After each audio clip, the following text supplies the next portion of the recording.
Di video kali ini, gue akan coba share bagaimana caranya melakukan uji hipotesis. Di antaranya adalah uji T, uji F, dan koefisien determinasi.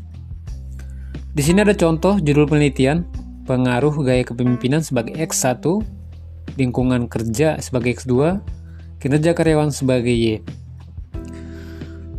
Dan ada hipotesis yang diajukan, atau kesimpulan sementara. Bahwa hipotesis pertama, adanya atau terdapat pengaruh gaya kepemimpinan terhadap kinerja karyawan.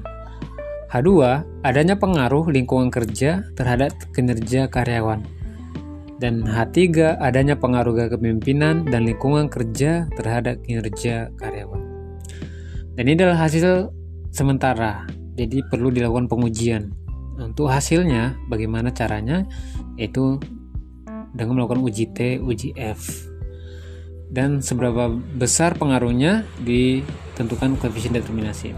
Nah, untuk uji T adalah untuk melihat ada tidaknya pengaruh variabel bebas terhadap variabel terikat secara parsial. Nah, contohnya gini. Apakah gaya kepemimpinan seorang pemimpin itu mempengaruhi kinerja karyawan? Nah, itu. Kemudian, apakah lingkungan kerja di tempat kerja atau di perusahaan mempengaruhi juga kinerja karyawan? Nah, itu. Jadi caranya dilakukan uji T. Nah, untuk uji F, untuk melihat ada tidaknya pengaruh variabel bebas atau X terhadap variabel terikat atau Y secara simultan, secara bersama-sama. Nah, singkatnya kayak gini. Apakah gaya kepemimpinan dan lingkungan kerja mempengaruhi kinerja karyawan? Jadi secara bersama-sama, jika digabungkan, apakah berpengaruh terhadap kerja karyawan? Nah, itu fungsinya. Nah, seberapa besar pengaruhnya secara bersama-sama itu dengan melihat koefisien determinasinya, nanti berapa persen dia pengaruhnya. Ya, lanjut ke cara menentukan uji T, uji F. Tingkat kepercayaan yang digunakan yaitu 95%. Dan ini umum digunakan. Cara menentukannya adalah uji T, jika nilai signifikansi lebih kecil dari 0,05 dan T hitung lebih besar dari T tabel, maka variabel X memiliki pengaruh terhadap variabel Y. Dan juga sebaliknya. Dan uji F, jika nilai signifikansi lebih kecil dari 0,05 dan F hitung lebih besar dari F tabel, maka terdapat pengaruh secara simultan atau secara keseluruhan antara variabel X terhadap variabel Y, dan juga sebaliknya. Dan untuk rumus T tabel dan F tabel nanti akan kita lihat. Kita masuk ke topik pembahasan. Di sini ada contoh penelitian yang tadi variabel judul penelitian itu gaya kepemimpinan, lingkungan kerja, dan kerja karyawan. Jumlah responden itu 40, dan ini adalah skor total dari keseluruhannya. Ya, sekarang kita buka SPSS.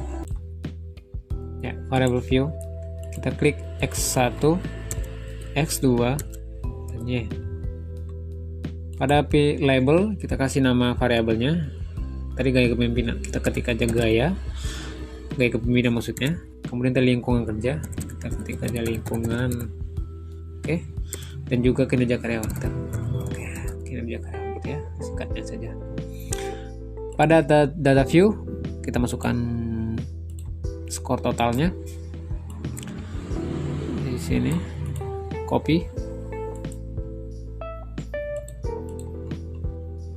paste. Ya, benar ya, 40 ya. Sekarang kita langsung analyze. Pilih regression, kemudian linear. Ya. Kinerja karyawan masukkan ke dependen atau Y. X1 dan X2 kita masukkan ke independen. Seperti ini, langsung oke. Ya, hasil itu sudah keluar. Sekarang kita masuk ke interpretasinya. Sebelum itu kita tentukan dulu T tabel dan juga F tabel. Rumus mencari T tabel yaitu A dibagi 2 dan N kurang K kurang 1. Inilah tingkat kepercayaan, itu yang ini tadi, 0,05. Kemudian N jumlah sampel itu tadi 40 jumlah respondennya tadi. Kemudian K jumlah variabel, yaitu ada 2, gaya pemimpinan dan lingkungan kerja, X1 dan X2.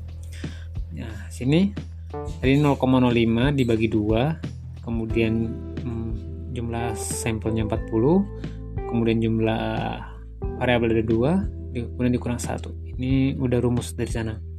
Hasilnya jadi 0,02. Ini dibagi ini 0,025 dan 40 kurang 3 yaitu 37. Nah, jadi yang kita lihat nanti di tabel distribusi T-tabel yaitu di 0,025 dan jumlah sampel itu 37. Sekarang kita lihat.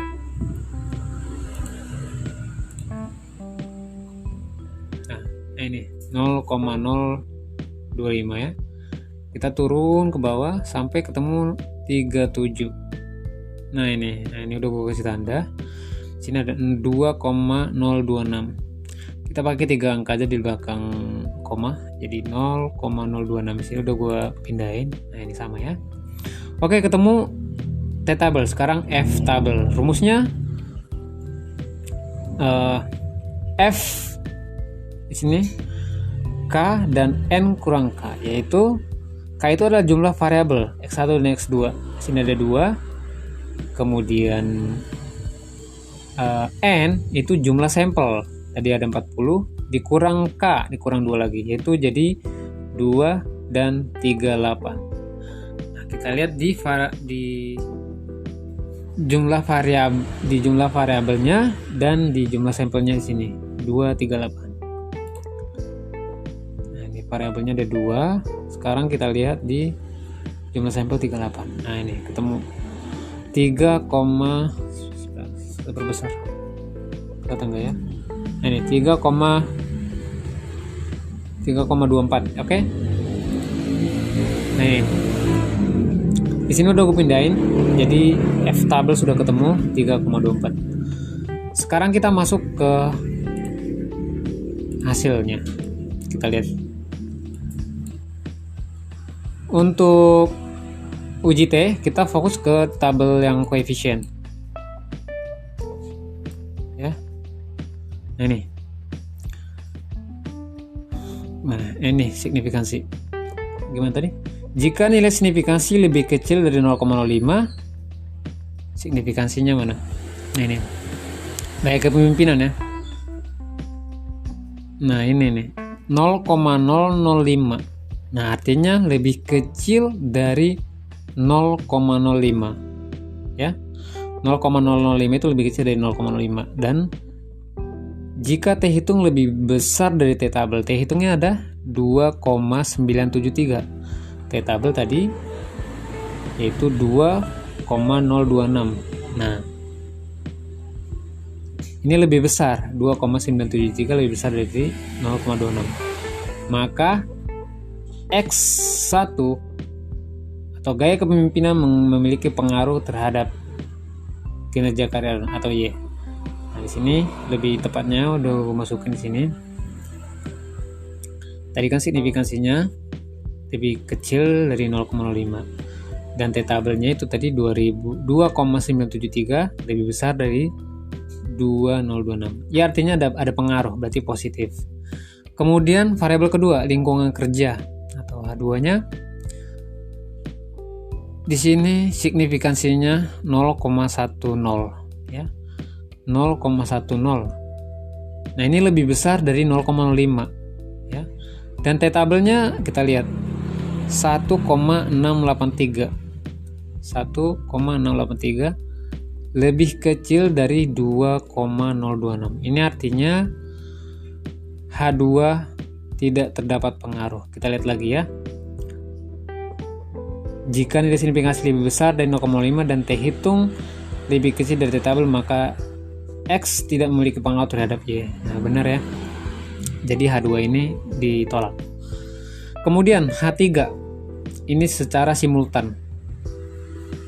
Yang kita lihat adalah tabel ANOVA yang ini. Gimana tadi caranya? Jika nilai signifikansi lebih kecil dari 0,05 dan F hitung lebih besar dari F tabel, maka terdapat pengaruh secara simultan antara X terhadap Y. Ya, kita lihat di sini signifikansinya ada 0,07. Nah, lebih besar kan?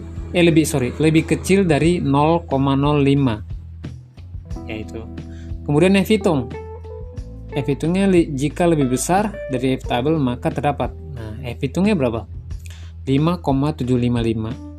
Dan F hitung di sini F tabel di sini 3,24. Nah, ini lebih besar dari 3,24. Di sini dulu masukin F hitungnya 5,755 lebih besar dari 324. Nah, artinya di sini terdapat pengaruh, ya. Jadi H3 hasilnya adalah terdapat pengaruh atau positif atau diterima. Kemudian ini koefisien determinasi, kita lihat di tabel model summary. Nah, ini kita lihat yang R square di sini. Sini dulu pindahin, itu 0,237. Nah, bila dipersenin jadi 23,7%. Nah, artinya pengaruh gaya kepemimpinan dan lingkungan kerja itu terhadap kinerja karyawan sebesar 23,7%. Nah, ini artinya sekitar 76,3% lagi yang dapat mempengaruhi kinerja karyawan. Nah, kira-kira seperti itu. Ya, jadi udah ketemu hasilnya, dan ini aja yang bisa gue share. Semoga lo paham, semoga lo juga terbantu, dan tetap semangat.